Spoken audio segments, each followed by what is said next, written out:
ಈ ಬಿಗ್ ಬಾಸಿಂದ ಆಚೆ ಬಂದಮೇಲೆ ಈ ನಾಯಿ ಸತ್ಯಷ್ಟು ನಾವಳಿ ನೋಡೋಕ್ಕಾಗ್ತಿಲ್ಲ. ಈ ಸೋಷಿಯಲ್ ಮೀಡಿಯಾ ಓಪನ್ ಮಾಡಿದರೆ ಸಾಕು, ಫೇಸ್ಬುಕ್ಕು, ಇನ್ಸ್ಟಾಗ್ರಾಮ್, ಯೂಟ್ಯೂಬ್ ಏನೇ ಓಪನ್ ಮಾಡಿದ್ರು ಬರೀ ಒಂದೇ ವಿಡಿಯೋ. ನಮಗೇನು ಮಾಡೋಕ್ಕೆ ಕೆಲಸ ಇಲ್ಲದೆ ನೋಡ್ತಿದ್ದೀವಿ ಅನ್ಕೊಂಡಿದ್ದಾನೆ, ಏನೋ ಅವ್ನಿಗೆ ಗೊತ್ತಿಲ್ಲ.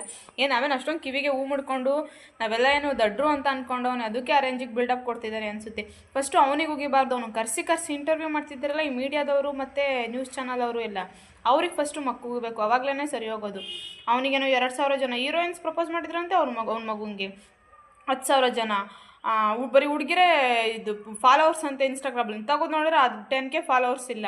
ಏನು ಹೇಳೋಕ್ಕೋ ಅದಕ್ಕೊಂದು ಮಿತಿ ಬೇಕು, ಅದು ಈ ರೇಂಜ್ಗೆ ಹೇಳೋದು. ಅದು ಹೇಳ್ತಾನೆ ಗಿಲ್ಲಿ ಬಂದ್ಬಿಟ್ಟು ಒಂದು ಚಡ್ಡಿ ಕದ್ದಿದ್ದಾನಂತೆ ಬಿಗ್ ಬಾಸಲ್ಲಿ. ಅಲ್ಲ, ಏನು ನೀವೇನು ಸೀಮೆಗಿಲ್ದಿದ್ದ ಚಡ್ಡಿನ ಏನು ಅದನ್ನ ಗಿಲ್ಲಿ ಕದಿಯಕ್ಕೆ? ಹೇಳೋಕ್ಕೂ ಒಂದು ಮಿತಿ ಬೇಕು. ಅದನ್ನ ಬೇರೆಯವ್ರು ನೋಡೋರು ಏನು ಅನ್ಕೋತಾರೆ ಅನ್ನೋದಾದ್ರೂ ಒಂದು ಸ್ವಲ್ಪ ಅವನಿಗೆ ಬೇಡವಾ? ಹಂಗೆಲ್ಲ ಇಲ್ದೇರು ಸುಳ್ಳು ಹೇಳ್ತಾನಲ್ಲ. ಯಪ್ಪ ಸಾಕಾಗಿ ಹೋಗೈತೆ ನೋಡಿ ನೋಡಿ. ಫಸ್ಟು ಅವನನ್ನ ಕರೆಸಿ ಇಂಟರ್ವ್ಯೂ ಮಾಡ್ತಿರೋದನ್ನ ನಿಲ್ಲಿಸ್ಬೇಕು. ಈ ಮೀಡಿಯಾದವ್ರಿಗೆ ಮಕ್ಕುಗಿದ್ರೆ ಆವಾಗಲೇ ಸರಿ ಹೋಗೋದು.